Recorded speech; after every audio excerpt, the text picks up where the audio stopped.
करते हुए नजर आएंगे। कलकत्ता में जब ओला बाइक पर मैं जा रहा था, ओला बाइक के ड्राइवर ने मुझसे कहा, मेरा हुलिया देख करके उसको लगा कि ये मौलवी साहब हाफिज जी लग रहे हैं, वो मुसलमान था। उसने कहा, मौलवी साहब हाफिज जी हालात बहुत बुरे हैं। उसने कहा, संडे के दिन रात में हम लोग जब बाइक लेकर निकलते हैं, नशे की हालत में बिल्कुल ठल्ली होकर के, बिल्कुल धुत होकर के जवान लड़कियां आती हैं। उनके बाप को कोई परवाह नहीं कि हमारी लड़की कहां गई है, उनकी माँ को कोई परवाह नहीं हमारी जवान लड़की कहां गई है। नशे की हालत में धुत होकर के आती हैं और हमसे कहती, हमको हमारे घर पहुंचा दो। और हमें डर लगता है कहीं ऐसा ना हो कि इसको लेकर के जब अपनी बाइक पर हम जाएं और ये हमको जकड़ करके हम हमारी बाइक पर जब बैठे तो कहीं ऐसा ना हो कि हम गुनाहों की दलदल में चले जाएं और हम कोई गलत काम कर बैठे। कहा कि ये काम करने वाली मुसलमान लड़कियां भी होती हैं और गैर मुस्लिम। हालात ये है, ये मुसलमान है जिन्हें देख के शर्माए यहूद, वज़ा में तुम हो नसारा तो तमद्दुन में हुनूद। ये मुसलमान है जिन्हें देख के शर्माए। मुसलमान की शादी हो रही है, नाच गाना भी हो रहा है, मुसलमान की शादी में डीजे बज रहा है। माशाअल्लाह बड़ा पक्का मुसलमान है। क्या मजाल है कि उसके इस्लाम पर कोई सवाल उठाए, उसके घर में रात भर डीजे चलता है। तेरे नबी ने कभी बांसुरी की आवाज को अपने कानों में जाने न दिया, तेरे नबी के सहाबा ने कभी म्यूजिक को अपने घर में आने न दिया, और तू शादी के मौके पर रात भर म्यूजिक बजा रहा है और तू अपने आप को मुसलमान कह रहा है। क्या तेरा इस्लाम सिर्फ तेरी मस्जिद और तेरी नमाज तक है? तेरे शादी ब्याह में तेरे इस्लाम से कोई मतलब नहीं।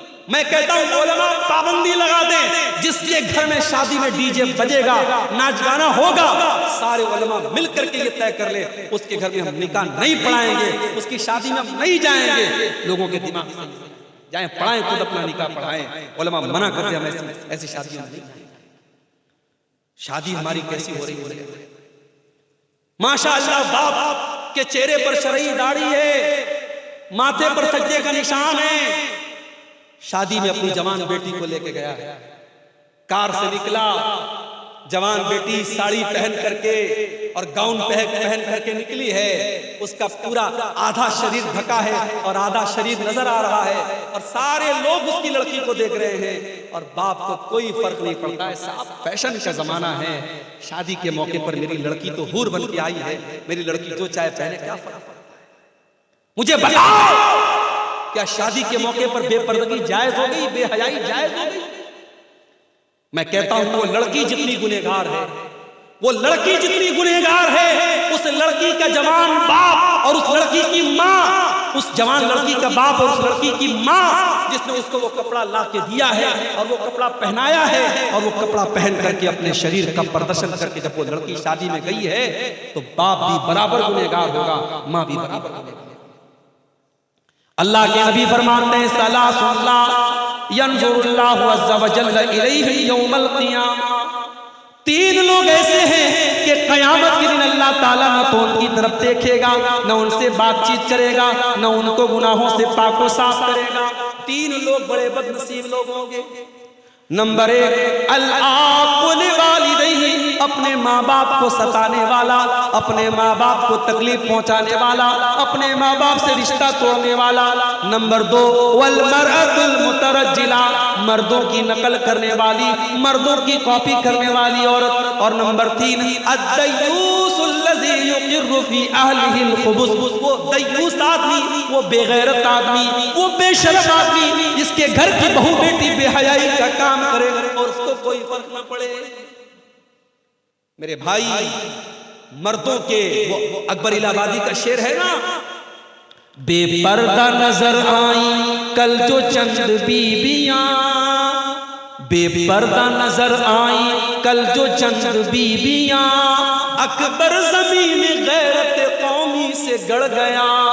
पूछा जो उनसे आपका पर्दा वो क्या हुआ, पूछा जो उनसे आपका पर्दा वो क्या हुआ, कहने लगी कि अक्ल पे मर्दों के पड़ गया।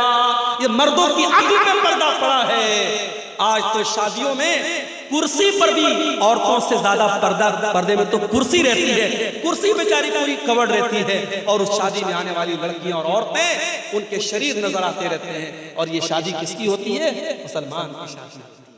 मेरे भाइयों, आज अगर हम पर अल्लाह का अज़ाब आ रहा है, हम पर मुसीबतें आ रही हैं और जालिम आज हम पर हुक्मरां बने हुए हैं, तो उसकी कहीं न कहीं वजह हमारी बदअमालियां हैं। और अल्लामा इकबाल का बड़ा सच्चा शेर है, वज़ा में तुम हो नसारा तो तमद्दुन में हुनूद, ये मुसलमान है जिन्हें देखते शर्माए। तो अल्लाह के नबी से पूछा गया कि सबसे बड़ा गुनाह कौन सा गुनाह है? आपने फरमाया अन तजअल लिल्लाहि निद्दन व हुवा खलक़क, सबसे बड़ा गुनाह ये है कि तुम अल्लाह के बराबर किसी को ठहराओ। फिर पूछा गया अल्लाह के नबी उसके बाद सबसे बड़ा गुनाह क्या है? आपने फरमाया अन तक़तुल वलदक खशियत अन यतअमा, दूसरा सबसे बड़ा गुनाह ये है कि तुम अपने बच्चों को कत्ल करो इस डर से कि वो बच्चा तुम्हारे साथ आएगा। अपनी औलाद को कत्ल करो, अपनी औलाद को मार डालो इस डर से कि औलाद को खिलाना पड़ेगा। 1400 साल पहले लोग बेटियों को जिंदा जमीन में गाड़ दिया करते थे और आज भी बेटियों को मार के पेट में मार दिया जाता है। हमारे पास ऐसे भी लोगों का फोन आता है, मौलवी साहब मेरा मेडिकल स्टोर है, मैं दवा का कारोबार करता हूँ, मैं दवा बेचता हूँ। मेरे पास लोग आते हैं और कहते हैं कि हमें वो दवा दे दो जिससे माँ के पेट में बच्चा गिरा दिया जाए, एबॉर्शन हो जाए और हमल साकित हो जाए, प्रेगनेंसी खत्म हो जाए।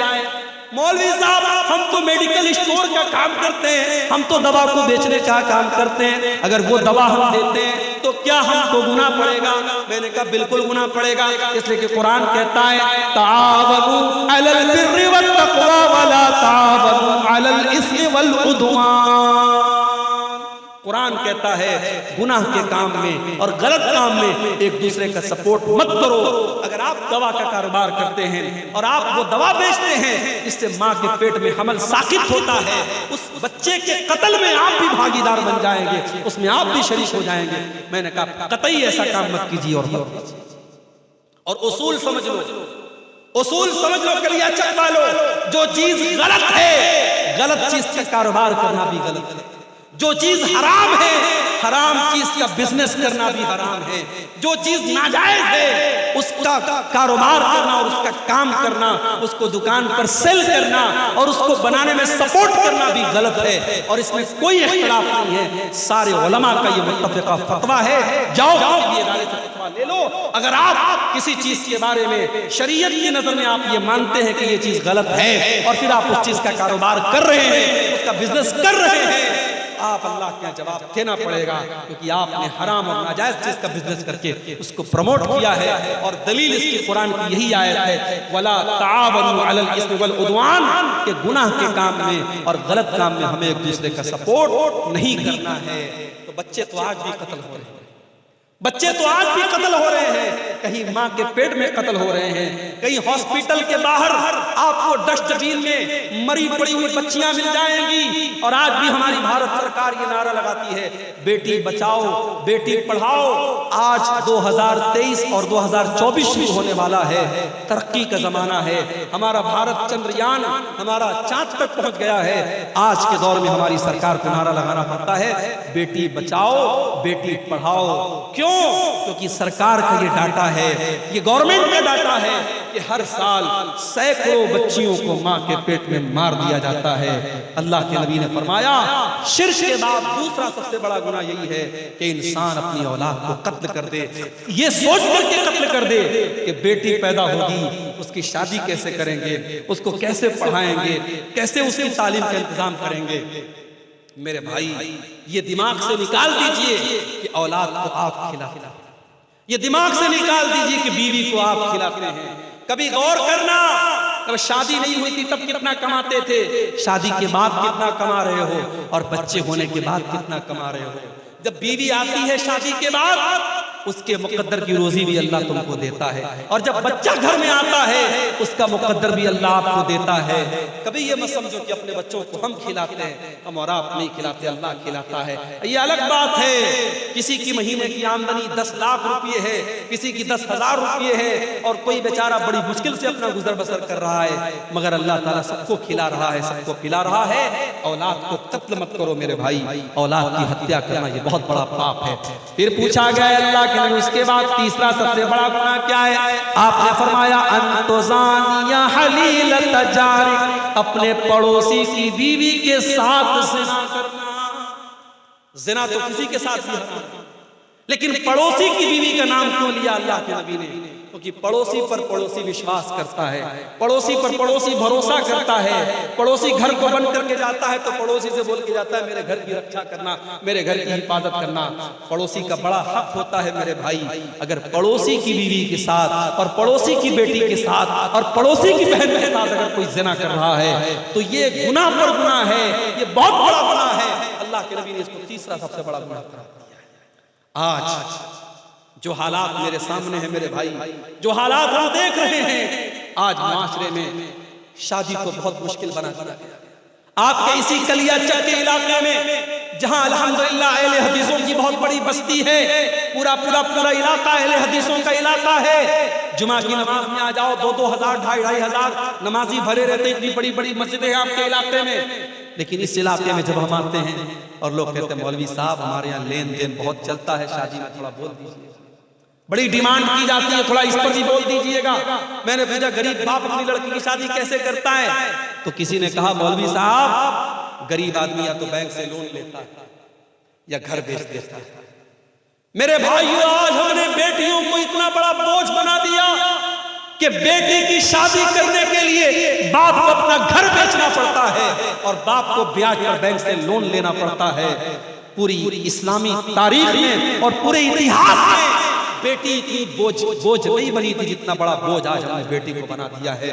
आज कितनी गरीब बेटियां हैं, बाप बेचारा परेशान है, मेरी आमदनी नहीं है, मेरी कमाई नहीं है, बेटी जवान हो रही है, 25 साल की हो रही है, 30 साल की हो रही है, बेटी की शादी कैसे करूं?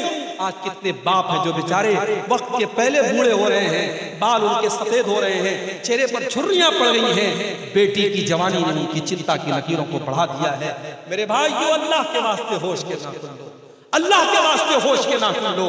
और मैं बड़े दिल के दर्द के साथ ये बात कह रहा हूं, अहले हदीस सिर्फ जोर से आमीन बोलने का नाम नहीं है, सिर्फ सीने पर हाथ बांधने का नाम अहले हदीस नहीं है, सिर्फ रफ़ा-ए-दैन करने का नाम अहले हदीस नहीं है, सिर्फ चंद नमाज के तरीके में बदलाव का नाम अहले हदीस नहीं है। अहले हदीस कहते हैं उस इंसान को जो मुकम्मल इस्लाम को फॉलो करता है, जो कुरान और हदीस पर चलता है। अगर आपकी नमाज कुरान और हदीस वाली है तो आपका शादी ब्याह का सिस्टम भी कुरान और हदीस वाला होना चाहिए। अगर आप अपने बेटे की शादी में डिमांड कर रहे हैं तो आपको ऐलान कर देना चाहिए कि मैं इंटरनेशनल भिखारी हूं, मैं कोई अहले हदीस नहीं हूं, मैं तो भिखारी हूं, बेटे के लिए भीख मांग रहा हूं। बड़े अंदाज से और बड़े स्टाइल से आज लोग भीख मांगते हैं जहेज के नाम पर। मेरे भाइयों, मैं अपने नौजवानों से कहना चाहूंगा कि अगर तुम्हें अपने बाजुओं पर हिम्मत है और अपने बाजुओं पर भरोसा है तो इतना गट्स पैदा करो, अपने बाप से जाके कह दो, अपनी माँ से जाके कह दो कि मैं एक मामूली चटाई पर लेट जाऊंगा मगर मुझे अपने ससुराल से मिलने वाले बेड का इंतजार नहीं, मैं घड़े का ठंडा पानी पी लूंगा, मुझे ससुराल से मिलने वाली फ्रिज का इंतजार नहीं है। मेरी बीवी अपने हाथों से कपड़ा धुल लेगी, मुझे ससुराल की वॉशिंग मशीन का इंतजार नहीं है। मैं अपने बेटी के बाप को मैं जहेज के नाम पर कोई उसके ऊपर बोझ नहीं डालूंगा। आज मेरे भाइयों, इन डिमांडों की वजह से बेटी बोझ हो। निकाह को आसान करो मेरे भाई, निकाह को आसान करो, वरना आज अभी न्यूज आई है यूपी के अंदर से, मदरसे में पढ़ने वाली लड़की इस्लाम छोड़ करके दूसरे मजहब में दाखिल हो चुकी है, मुर्तद हो चुकी है। ये उत्तर प्रदेश की न्यूज है।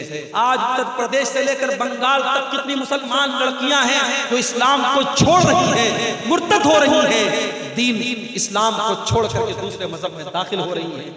ये रोने का मकाम है मेरे भाई। इस्लाम कोई ऐसा दीन तो नहीं है, ये तो अल्लाह का दीन है। आज ये दौर आ गया कि हमारी बेटियां, हमारी बहनें इस्लाम को छोड़ के जा रही हैं और हमें समझाना पड़ रहा है कि इस्लाम बहुत अच्छा दीन है। हमने तो तारीख में सुमैया का वाकया पढ़ा था, हमने तो तारीख में ऐसी औरतों का वाकया पढ़ा था जिन्होंने अपनी जान दे दी मगर ईमान को जाने न दिया। और आज इश्क और प्यार के नाम पर और मोहब्बत के नाम पर मुसलमान लड़की अपने मजहब को और अपने इस्लाम को छोड़ रही है। मेरे भाइयों, निकाह को आसान करो, निकाह को आसान करो। आज ऐसी लड़कियों के मेरे पास भी मैसेज आते हैं, ईमेल आता है, मौलवी साहब मेरा बाप मेरी शादी ऐसी जगह करना चाहता है जहां लड़का कब्र परस्त है, मजार पे सजदा करता है, कब्र पे सजदा करता है, पूरे घर में तावीज़ पहना जाता है।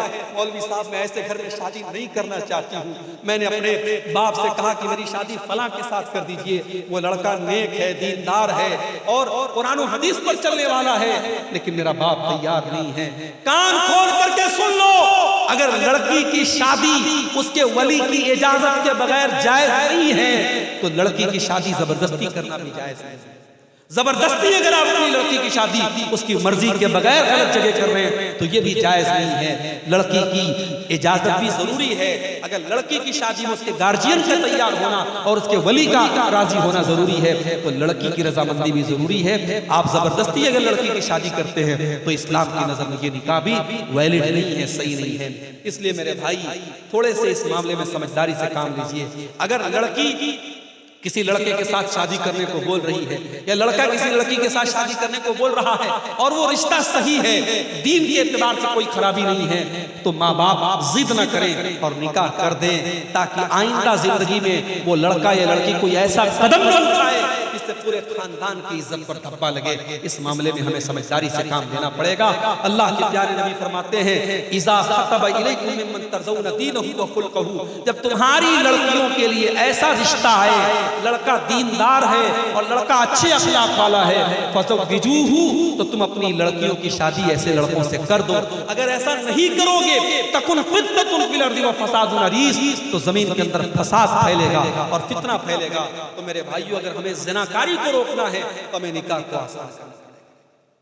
और आगे बढ़िए, अल्लाह के नबी फरमाते हैं जितने सबअल मुबिक़ात, 7 हलाक कर देने वाले गुनाहों से बचो। साहबा ने पूछा अल्लाह के नबी कौन से 7 हलाक कर देने वाले गुनाह हैं? आपने फरमाया अश्शिर्कु बिल्लाह, सबसे बड़ा गुनाह तो अल्लाह के साथ शिर्क करना है जो अल्लाह माफ नहीं करेगा। अगर शिर्क की हालत में इंसान मर गया तो अल्लाह क्या उसको जन्नत मिलने वाली नहीं है। अश्शिर्कु बिल्लाह, सबसे बड़ा गुनाह शिर्क करना। नंबर 2 बस से रोज जादू करना। आज जादू भी हो रहा है, आज जादू भी हो रहा है। आज एक दूसरे से हसद और जलन से लोग एक दूसरे के ऊपर जादू भी करवा रहे हैं, औरतें भी जादू करवा रही हैं, मर्द भी जादू करवा रहे हैं। जादू करना कराना हराम है। अल्लाह के नबी कहते हैं हलाक कर देने वाला दूसरा बड़ा गुनाह जादू करना। तीसरा गुनाह वल वक़त्लुन नफ्सिल्लती हर्रमल्लाहु इल्ला बिल हक़्क़ि, और किसी निर्दोष की हत्या करना, किसी बेगुनाह का कत्ल करना, किसी बेगुनाह को कत्ल कर देना और किसी बेगुनाह को मार डालना, ये तीसरा बड़ा गुनाह है। नंबर 4 व अक्लुर रिबा, सूद खाना, ब्याज खाना, इंटरेस्ट खाना और इंटरेस्ट पर लोगों को कर्जा देना। 1 लाख देकर के 1 लाख 2,000 लेना, 1 लाख 5,000 लेना। सूद और ब्याज की जितनी शक्लें, कान खोल करके सुन लो, अल्लाह के नबी फरमा रहे हैं वो अकुलुर रिबा, सूद और ब्याज खाना ये भी हलाक कर देने वाला गुनाह है। आज कितने मुसलमान हैं जो सूद और ब्याज का लेन देन कर रहे हैं। और सूद की जब बात आई है तो ये भी सुन लो कि जिस तरीके से सूद का खाना हराम है और सूद का लेना हराम है, वैसे ही सूद और ब्याज का देना हराम है।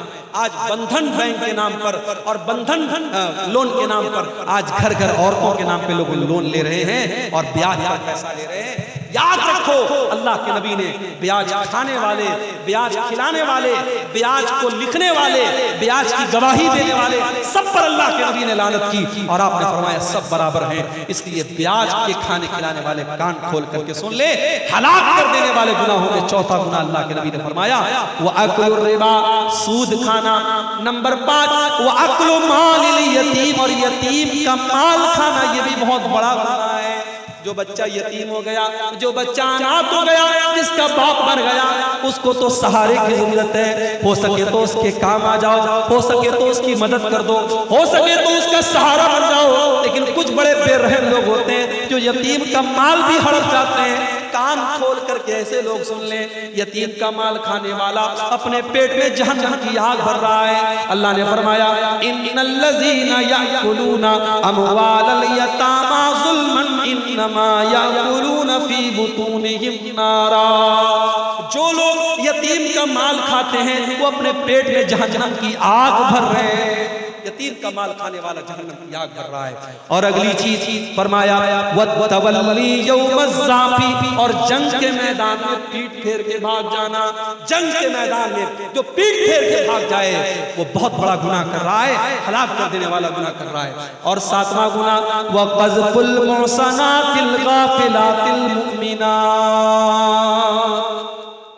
पाक दामन औरत पर, शरीफ औरत पर जिना की तहमत, किसी पाक दामन औरत के ऊपर गलत काम करने का आरोप लगाना और उस पर जिना की तहमत लगाना, ये भी बहुत बड़ा गुनाह है और हलाक कर देने वाला है।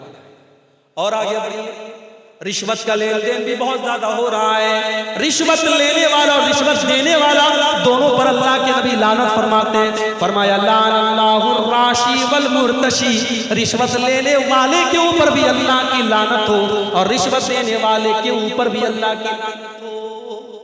किसी का हक मारने वाला, किसी की जमीन जायदाद को खा जाने वाला, ये भी बहुत बड़ा गुनहगार है।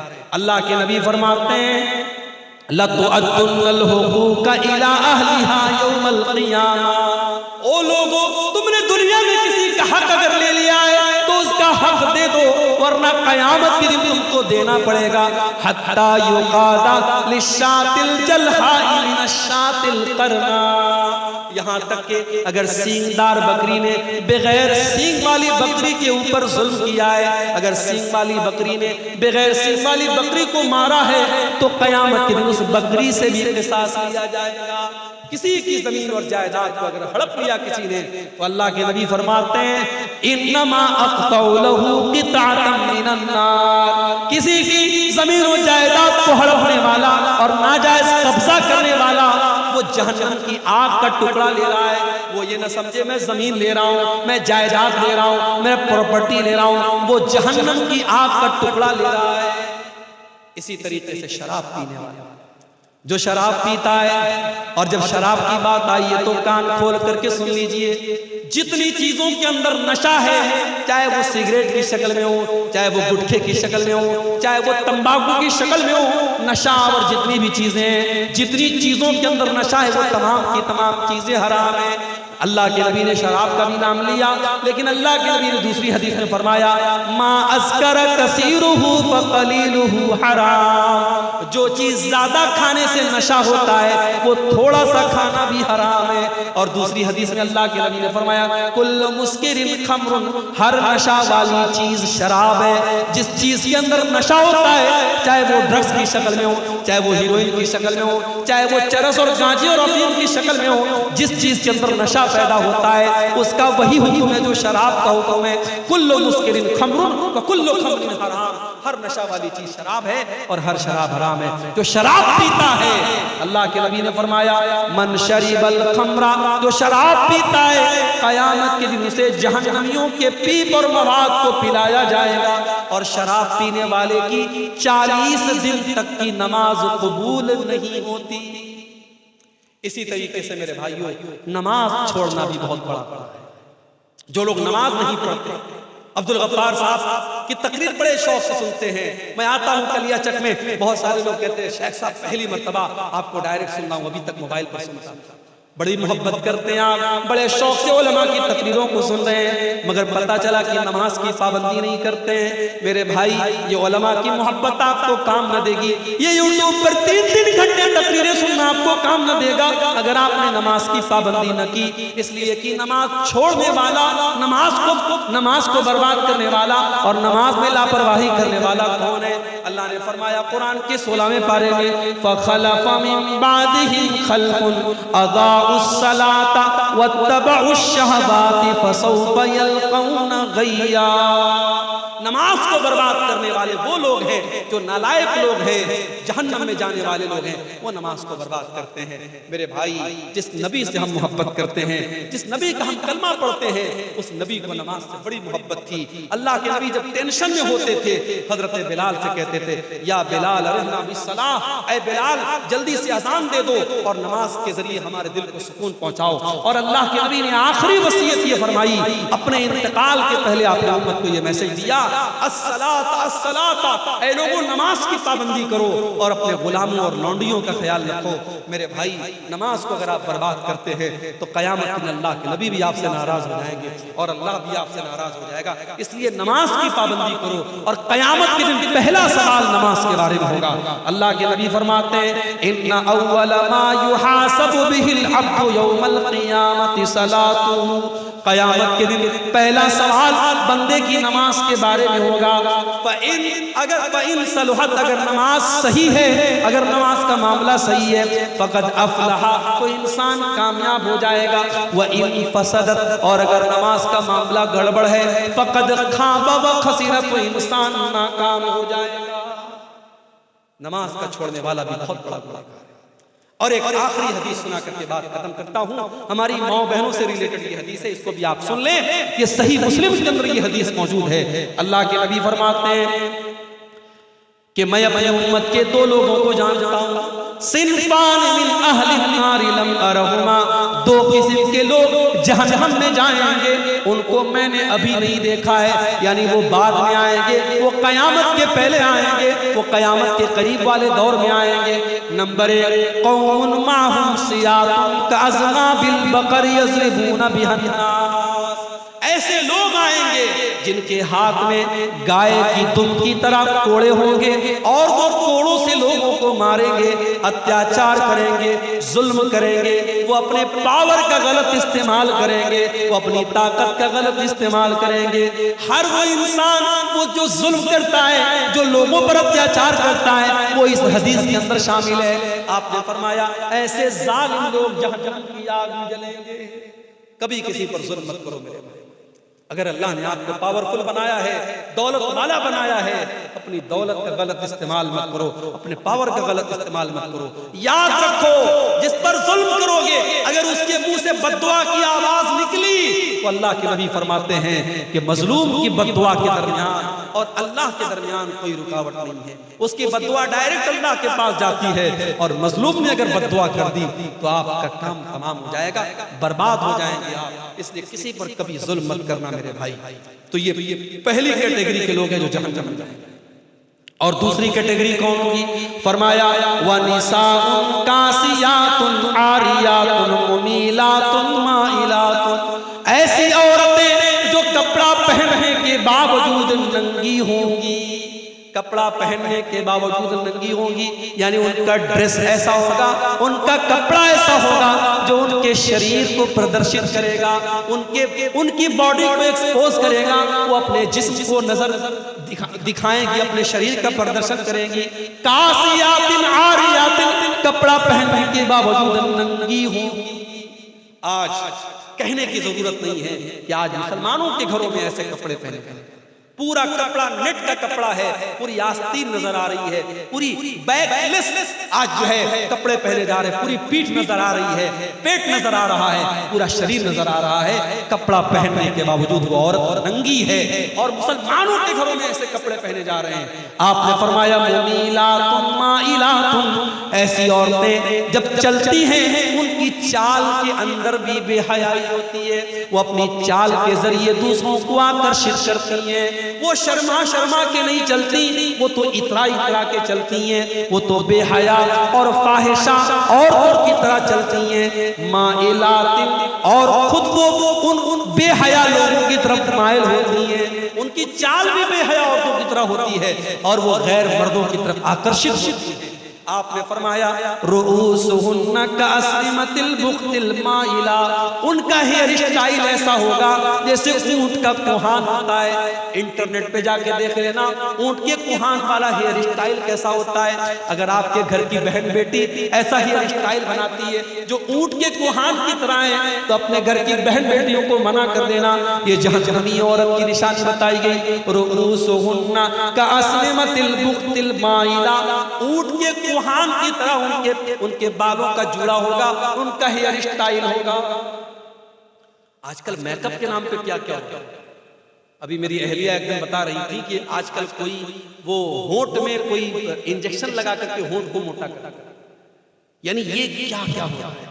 पलक को जो है आईब्रो को बिल्कुल जो है बराबर कर देती हैं और उसमें काट छाट करती है, जबकि अल्लाह के नबी ने मुतनम्मिसात जो आईब्रो के साथ छेड़छाड़ करती है। हाँ, अगर किसी औरत की आईब्रो आम औरतों के मुकाबले में बहुत ज्यादा अजीबो गरीब लग रही है, बदसूरत वाली कैफियत है, तो उसको वो सही कर सकती है, लेकिन खूबसूरती के नाम पर अच्छी खासी अपनी आईब्रो को सेट करना ये सही नहीं है।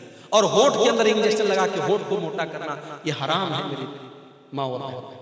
हाँ, किसी औरत के अगर चेहरे पर बाल आ गए, जाहिर है कि औरत के चेहरे पर बाल नॉर्मली नहीं आते, तो उनको वो रिमूव कर सकती है, उन पर वैक्सीन वगैरह करवा सकती है, मगर नॉर्मल अपने बालों में वैक्सीन वगैरह करवाना ये सही नहीं है। तो फैशन के नाम पर आज बहुत कुछ आपने फरमाया ऐसी औरतें जो बेहयाई के काम करेंगी और फैशन के नाम पर बेहयाई करेंगी, ला यदखुलनल जन्नता, ऐसी औरतें जन्नत में नहीं जाएंगी। जन्नत में जाना तो बड़ी दूर की बात है, वला यजिदन रिहाहा, वो जन्नत की खुशबू भी नहीं पाएंगी।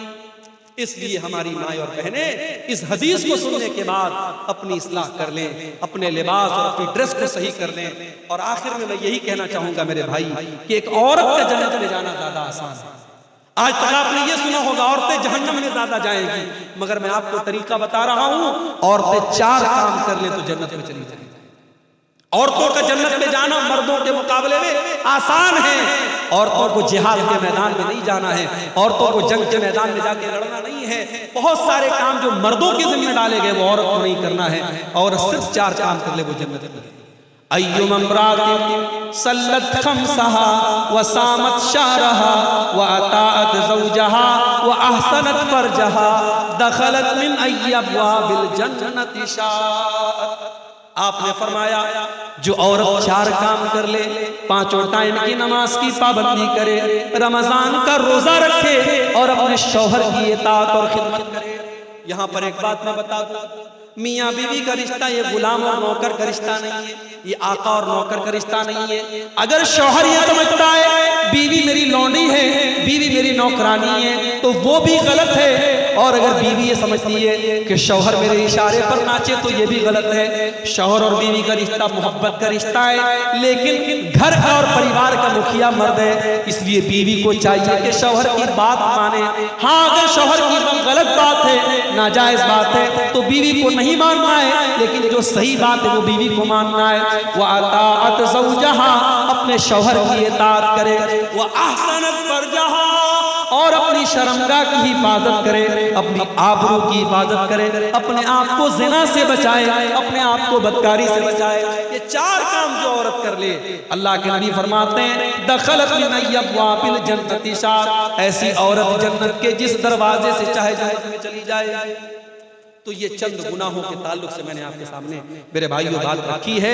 अब मैं आखिर में अल्लाह से यही दुआ करता हूँ, अल्लाह ताला जो भी गुनाह मैंने बयान किए हैं, हम सबको उन गुनाहों से बचने की तौफीक अता फरमाए। और अगर हम में से कोई उन गुनाहों में मुब्तला है, अल्लाह हमारे माँ बहनों को भी और हमारे मर्दों को भी सबको सच्ची तौबा करने की तौफीक अता फरमाए। अल्लाह आज का ये प्रोग्राम जिन भाइयों की मेहनतों से मुनक़िद हुआ है, अल्लाह उनकी मेहनतों को कबूल फरमाए, उनको जज़ाए खैर अता फरमाए। कल का प्रोग्राम भी बाकी है। कल हमारे बड़े अजीज दोस्त शेख अबुल कलाम सलफ़ी हफ़िज़हुल्लाह झारखंड से तशरीफ ला रहे हैं, हमारे बहुत खास दोस्त हैं। कल उनका बयान भी आप हज़रात सुनेंगे। अल्लाह ताला उनकी भी मेहनतों और कोशिशों को कबूल फरमाए। अल्लाह कहने सुनने से ज़्यादा हम सबको अमल करने की तौफ़ीक अता फरमाए। आमीन। व आखिर दावाना अल्हम्दुलिल्लाहि रब्बिल आलमीन। वस्सलामु अलैकुम व रहमतुल्लाहि व बरकातुहू।